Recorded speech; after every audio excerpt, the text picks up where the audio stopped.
Yeah, it was obviously nice to celebrate the 100th cap.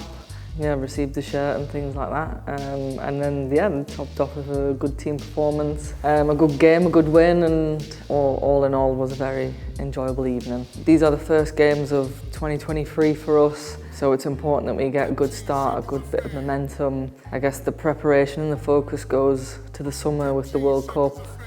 Obviously people are still celebrating and talking about the Euros, which is fantastic, but for us the focus is what's next, and that's these games that we've got at Arnold Clark Cup. We want to win this trophy so that we can keep that winning run and that winning feeling that we had all of last year as well. My dream was always to play for the seniors, but it wasn't just to play, it was to win something. I think after my first cap I can actually recall being asked if I wanted to make it to 100 caps, which obviously I've done, or winning trophies, what was my goal for England, and I always have said it was to win a trophy. I didn't care how much or how little I played. I just wanted to be part of this team and win a trophy, and obviously we've finally done that at the Euros. But it doesn't stop there. I think I can remember that 10 years ago wanting to win and talking about getting a star on the top of our badge, and yeah, that still hasn't changed for me. Obviously I've won a lot of trophies in my career and played in a lot of different games and tournaments, and I think the World Cup is a tournament that has a lot of different memories for me, both successful and obviously disappointment as well.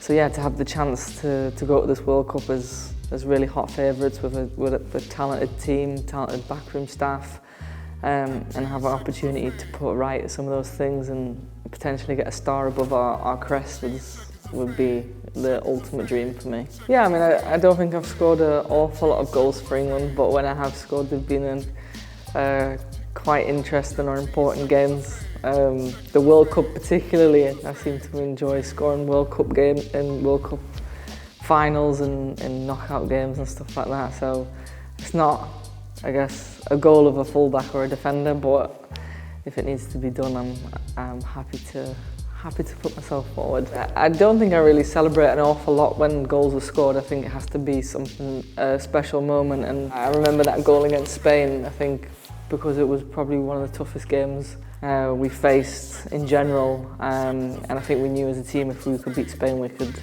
win the trophy. I felt that anyway, and the fact that, yeah, Georgia scored after having horrific cramp and we were all tired, but as soon as that goal went in, it was like energy just came back into everybody's body. I think I celebrated that goal probably more than Chloe's goal in the final, just because, yeah, I think I knew what it meant for the future of that tournament. I can remember it coming in and thinking everybody's missed this, and I just had to somehow keep it in the box. I think it literally like hit off my leg, like it wasn't, I couldn't do much with it. And for a moment I was just frozen watching Chloe try and scuffle this ball into the goal. I was right there next to her thinking, I don't know what I'm supposed to do.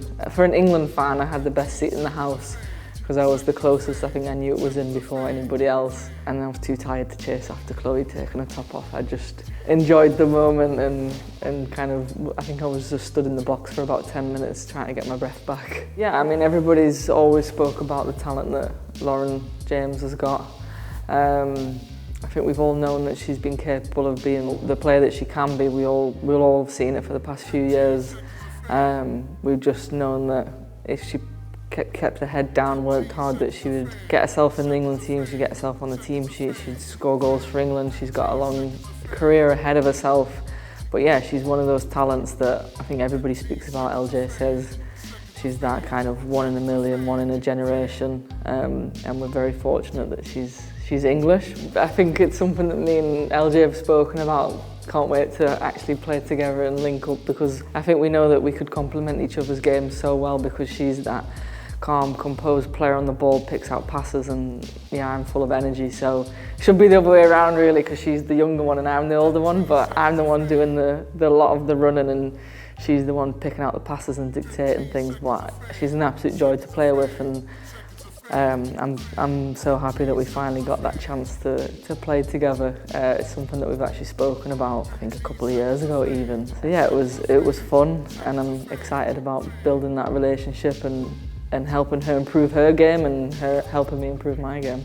I think I'm still super competitive in my own head. As you get older, you just tend to mellow out a little bit anyway. And I think the older I've got, the more I've realised sometimes it's more important that other people like feel in it and feel together than constantly me just wanting to win.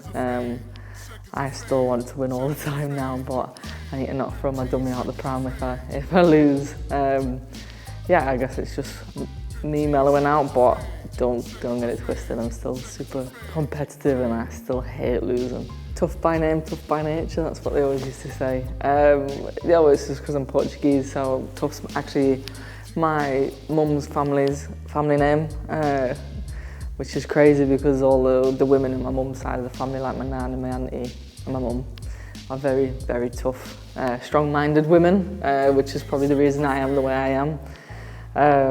So yeah, my name kind of suits me really well, and then obviously it's Lucia Roberta, which is, again, it's Portuguese, but I think the Spanish people like to call me that, so I've got a couple of different names I'm called, but yeah, I love it. I love the kind of meaning behind my name, that it's both my families and that, yeah, Tough's my middle name, and I kind of play like that sometimes.